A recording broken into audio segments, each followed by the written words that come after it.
The United States and Israel have been waging a war against Iran for over a week. We share many of these objectives, but with each day of war, more questions arise. Above all, we are concerned that there is obviously no common plan for how this war can be brought to a convincing end quickly. Meanwhile, we are witnessing a dangerous escalation. Iran is attacking states in the region indiscriminately, including close partners and allies of our country. We condemn this in the strongest possible terms. These attacks must stop immediately.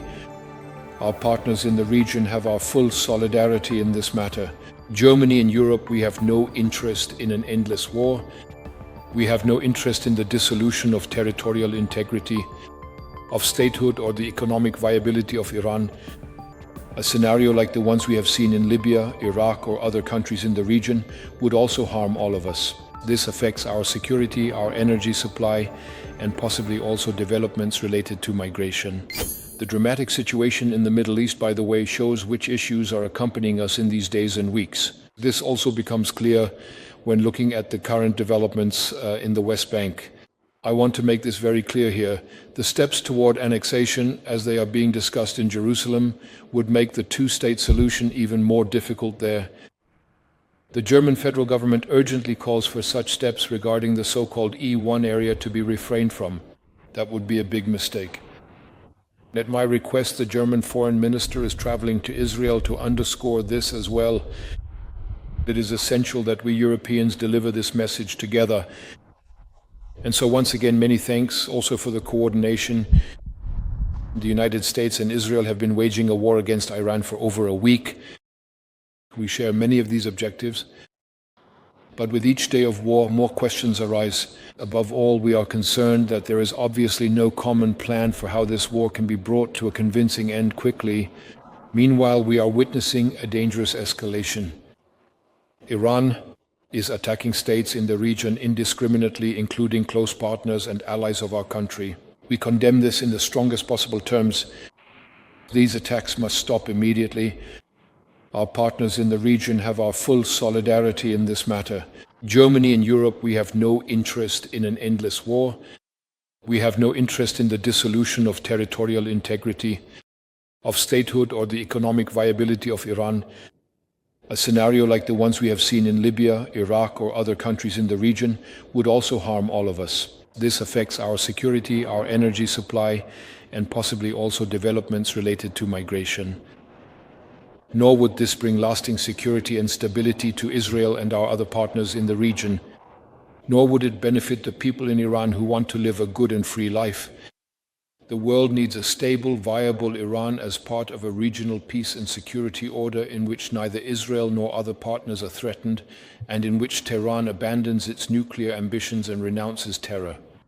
We are working towards such a perspective together with our partners, especially within the European Union. We are in dialogue about this with Israel and the United States, as well as with our partners in Europe, and with NATO, as well as with our partners in the region. We must not view the dramatic events surrounding Iran in isolation. They are closely connected to Russia's war of aggression against Ukraine, and that is why, especially now, we must not relent in our support for Kiev. While other partners are withdrawing capabilities from NATO's eastern and northern flanks, we are staying there. We remain committed there. This burden sharing is important. Otherwise, we offer Moscow an opportunity to weaken Ukraine and Europe. We know that the Kremlin is watching very closely to see where the war with Iran opens up opportunities for them. The continuation of the ammunition initiative for Ukraine, initiated by the Czech Republic, is a significant contribution in this regard. We have discussed this, and I would also like to take this opportunity once again to express my sincere thanks. I would like to thank the Czech Prime Minister for maintaining this initiative. After all, Europe must have a seat at the table when we negotiate an end to the war in Ukraine. I also told the American president this during my last visit to Washington last week. Moscow will only be willing to make concessions when we continue to increase the pressure. Prime Minister Babiš and I agree that the 20th sanctions package against Russia, as well as the urgently needed €90 billion loan for Ukraine, must now be agreed upon. We want to see unrelated linkages and blockades abandoned for this purpose. We also agreed to support Ukraine on its further path toward the EU, fully aware that a rapid accession to the European Union is currently not possible for Ukraine. Next week, as you know, the next regular European Council will take place. A central concern for both of us is that the competitiveness of the European Union is strengthened, especially because our economies are so closely interconnected as neighbors. Key building blocks for the competitiveness of the European Union are a deepening of the single market and a consistent reduction of bureaucracy, and an expansion of our trade partnerships. In February, we discussed these topics in detail with the other heads of state and government at our off-site meeting, which we held near Liège. Our goal now is to adopt concrete measures next week. We also want to implement them quickly as planned by the end of 2026 with the Roadmap 2026.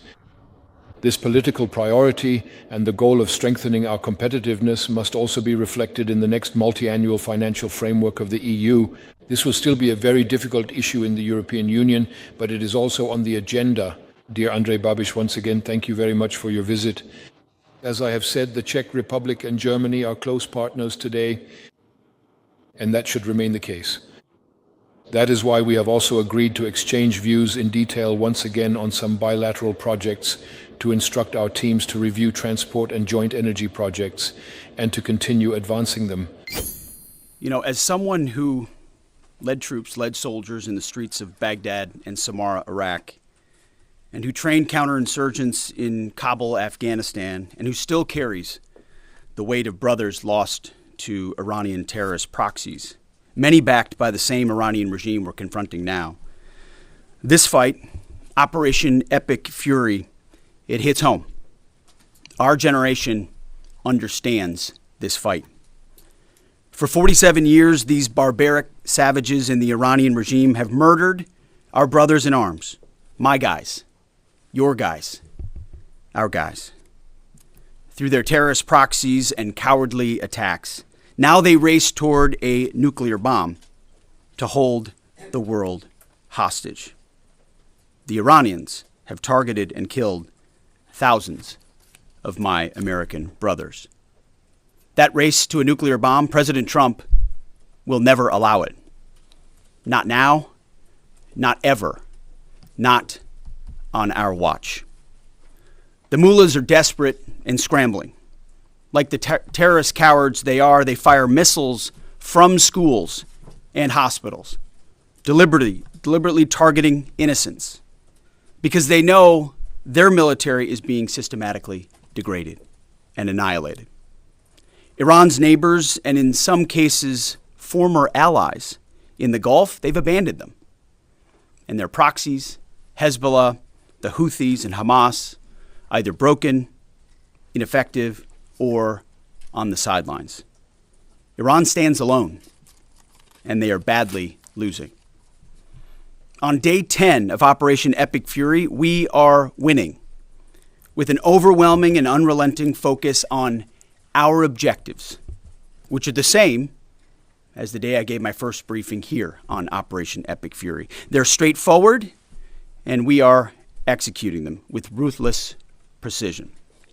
1, destroy their missile stockpiles, their missile launchers, and their defense industrial base. Missiles and their ability to make them. 2, destroy their navy. And 3, permanently deny Iran nuclear weapons forever. It's a laser-focused, maximum authority mission delivered with overwhelming and unrelenting precision. No hesitation, no half measures.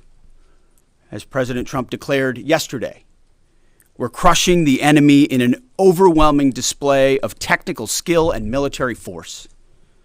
We will not relent until the enemy is totally and decisively defeated.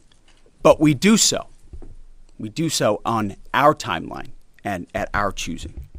For example, today will be yet again our most intense day of strikes inside Iran. The most fighters, the most bombers, the most strikes. Intelligence more refined and better than ever. So that's on one hand. On the other hand, the last 24 hours have seen Iran fire the lowest number of missiles they've been capable of firing yet.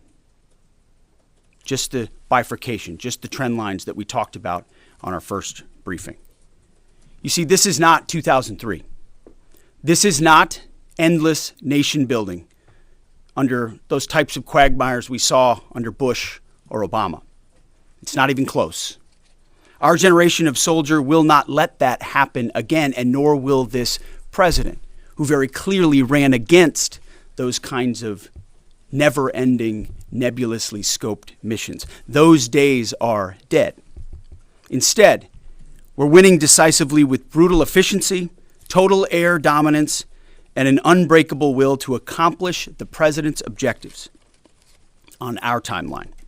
We stay locked on the target because here at the Department of War, that's our job.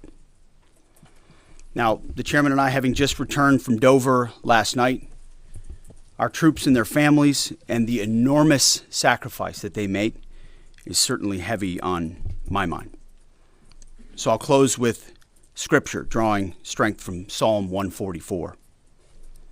Blessed be the Lord, my rock, who trains my hands for war and my fingers for battle.